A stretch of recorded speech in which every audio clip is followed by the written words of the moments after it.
So I'm not one for one-size-fits-all solutions. Right? My alarm bells go off when someone tells me a solution for everyone. Because we're all unique individuals on our own paths with unique struggles and personal journeys that evolve.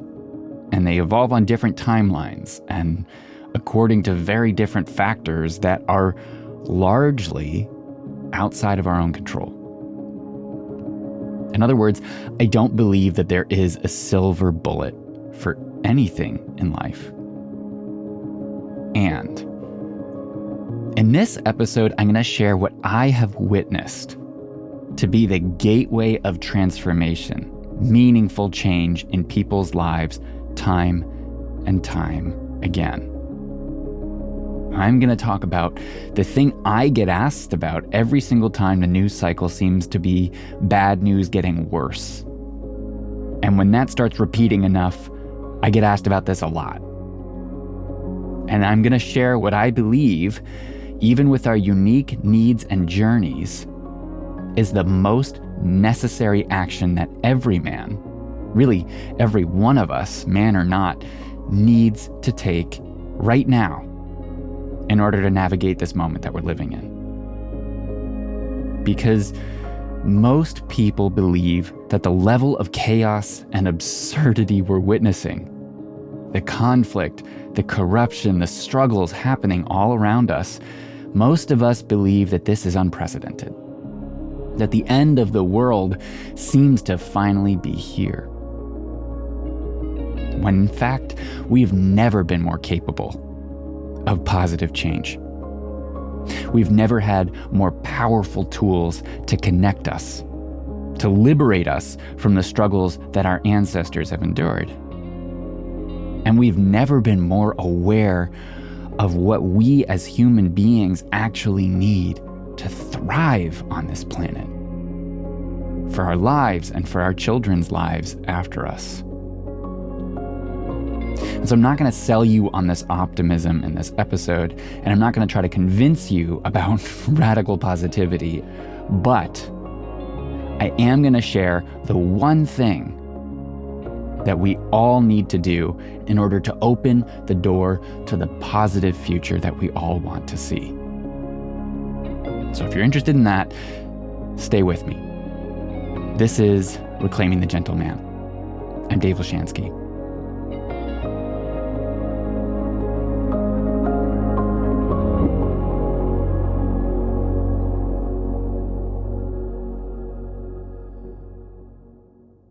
To begin with, we need to talk about growth and love. Because growth and love go really well together. In fact, they need each other. But only when they're held with intention. Only when they are in harmony with one another. Because most of us have a tendency to over-index on either one, growth or love. And that's when things can get really bad.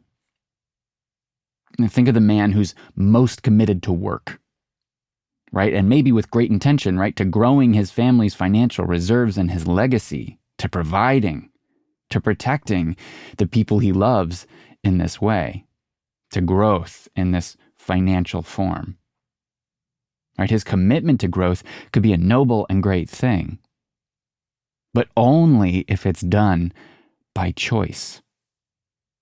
Because if he commits his entire life to growing financially, even if it's for good reasons, and he and his partner or his family have not agreed upon this strategy, right? When that growth is not pursued with clarity and intentional agreement and aligned action, it will keep him from his wife and kids. It will cost him more time and energy than his love can spare. And on the flip side, think of the man who hides in love, who resigns growth, right? He puts his whole identity into his romantic relationship. He isolates from the world, from his friends, and from his community. He seems to live and die by the waves of his partner's well-being, and he stops seeking avenues outside of his relationship where he can channel his life force. When all he has is his relationship that comforts him, he suffocates his partner, and she resents him, even if she wants him nearby too. Even if she's making a similar choice herself. And here's the thing. In the right balance, when we commit to love and growth together, that is pure magic. That's ecstasy. That's when life takes on a texture of pure pleasure in all the moments that you once ignored, the in-between, the interstitials, walking on the sidewalk, walking your dog at night, right? When love and growth are harmonized in our relationships, we can pursue the financial well-being without sacrificing our access to love. And we can have a sacred and immensely joyful world inside of our relationship without needing to cast away the world outside of it to feel that. In fact, your relationship, your love becomes even more sacred and special because the world and other people are just there on the other side of the temple of your relationship. You can touch into the world beyond the walls of what you build in your love.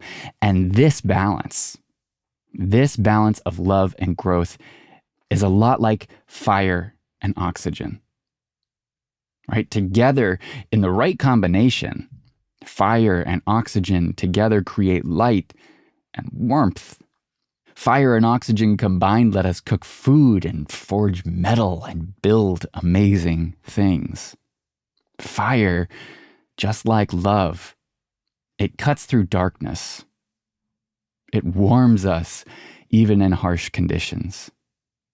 And oxygen, just like growth, is the building block of life, right? The air we breathe to keep existing that reminds us that we're alive.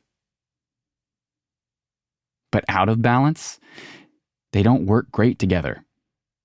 Because fire without enough oxygen suffocates and dies out in a puff of smoke.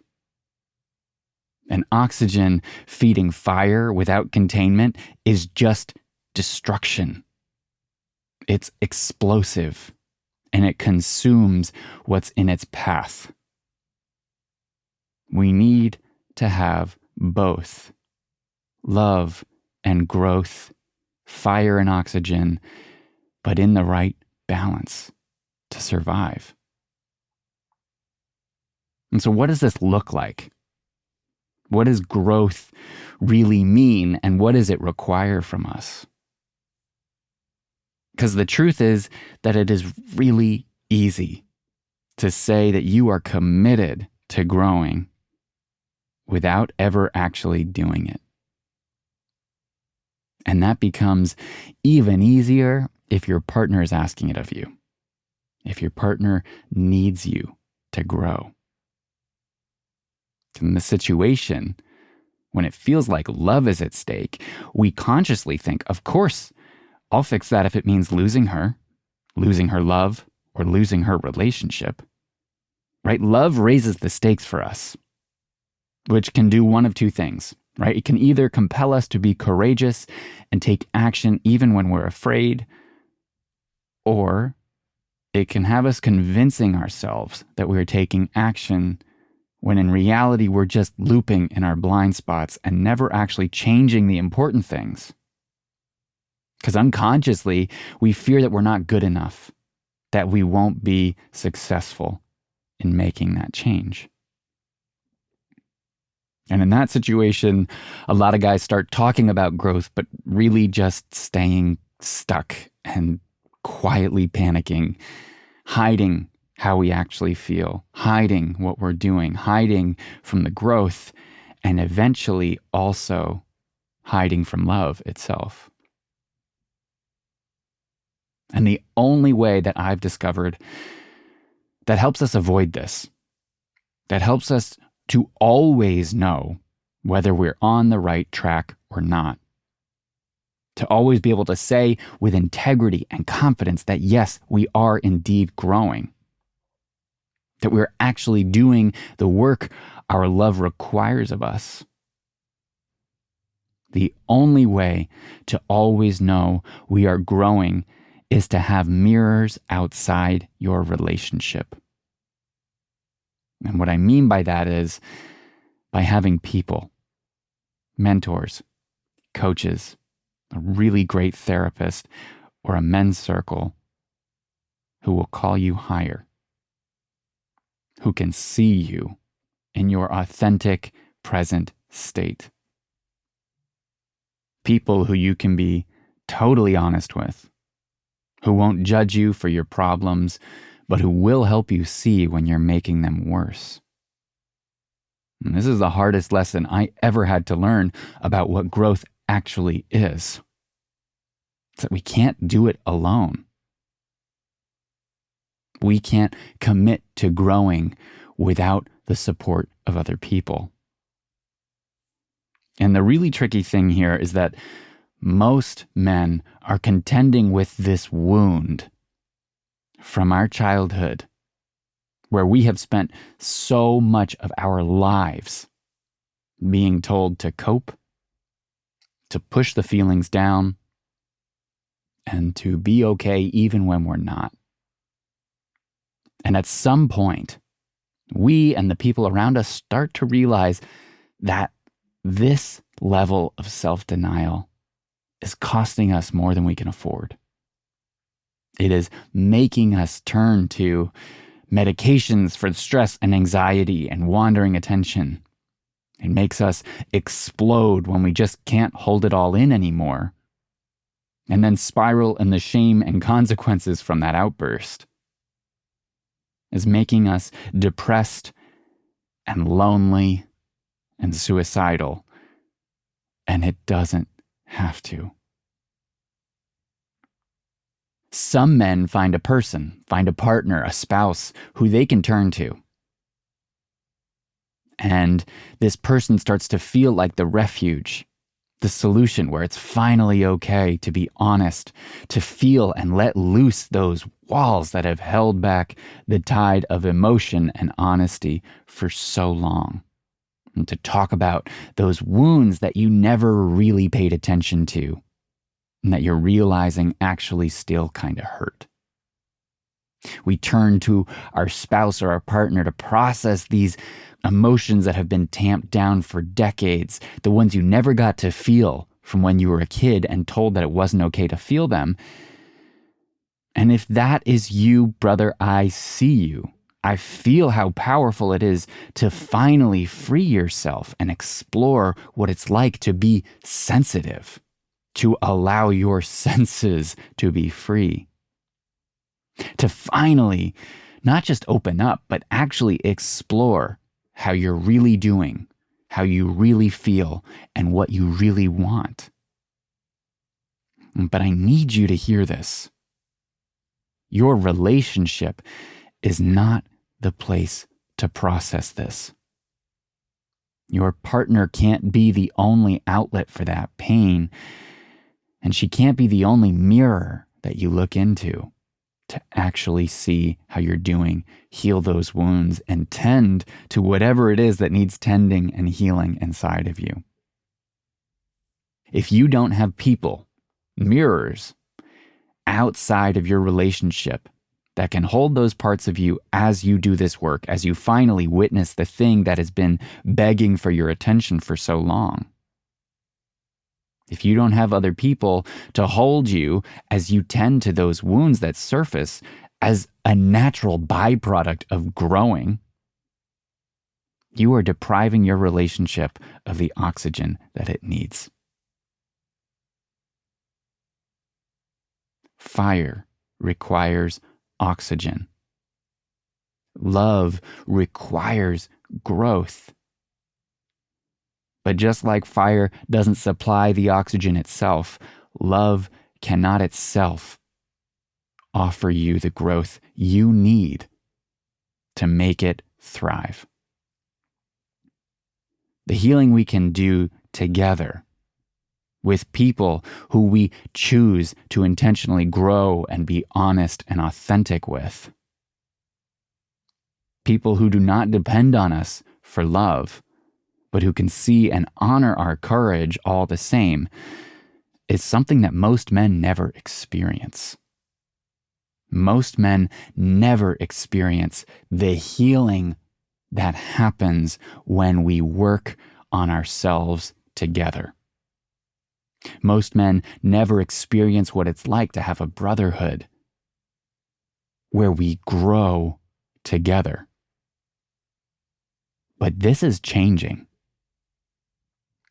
While the world might seem to be panicking and it might seem like horrible things are happening all over, change is also brewing. There's studies being done on how interconnected we truly are and how we're just starting to scratch the surface there. And more, we are learning and will continue to learn how to come together as human beings, as stewards of this planet Earth. And if you're not seeing this in action, if you're not seeing people coming together, growing together, then you're not growing. If you're not connecting with people who can hold space for your hurt and your anguish and your rage and your frustration, for your mystery and your love, you're not growing. And if you're recognizing that's you, I am here to offer you a way out of that. Because people are coming together to share their honest selves outside of the sacred atmosphere of their relationship where it feels safest to.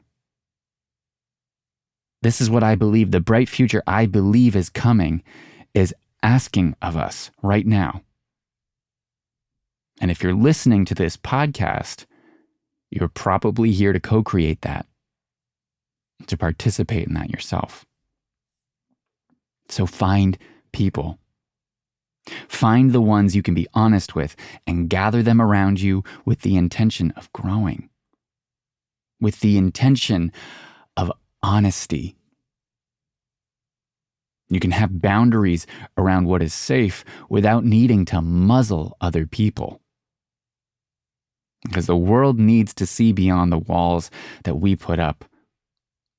We need to see the horizons of what's possible for us when we decide simply being human together on this planet is enough to offer acceptance and grace and compassion and love to each other.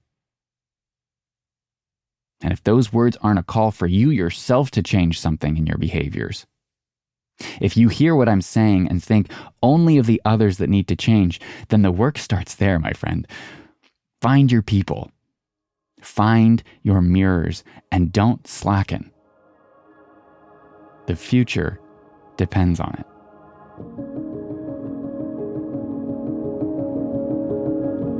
Thank you for listening to this episode of Reclaiming the Gentleman. If you are feeling like you do not know how to find or gather the people you need to do the work of growth that your relationship requires of you, to come together honestly and grow the way I'm talking about in this episode, please get in touch. Go to davelashansky.com, sign up for an upcoming workshop to learn how I facilitate this kind of growth. Or you can get in touch with me on Instagram at Dave_Lashansky, and I'll help you connect with other groups that are doing this same kind of thing. This kind of work of connecting is the future. And I know that it requires us to confront things that we don't want to confront, both within and outside of ourselves. But if you take action now, like just signing up for the wait list, just watch and see what changes in your life. What synchronicities, what new light, what good fortune appears in your life when you take one tiny, courageous action today. Because the thing I know for sure about courage is that we are rewarded for it. And usually in ways beyond what we expect.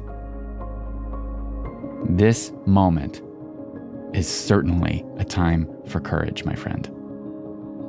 And it's certainly a time for us to come together in ways we maybe never have before. So don't miss this. If you are called to this work in any way, if you are being called to growth and you don't know where to go, if you believe your relationship needs more of you, take action.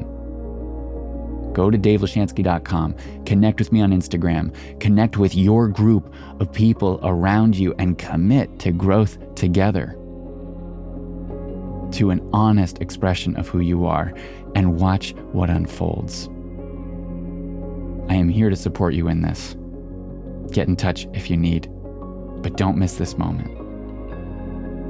I'm wishing you a beautiful day or night, wherever this might find you. And thanks again for listening. I'll be back in a week.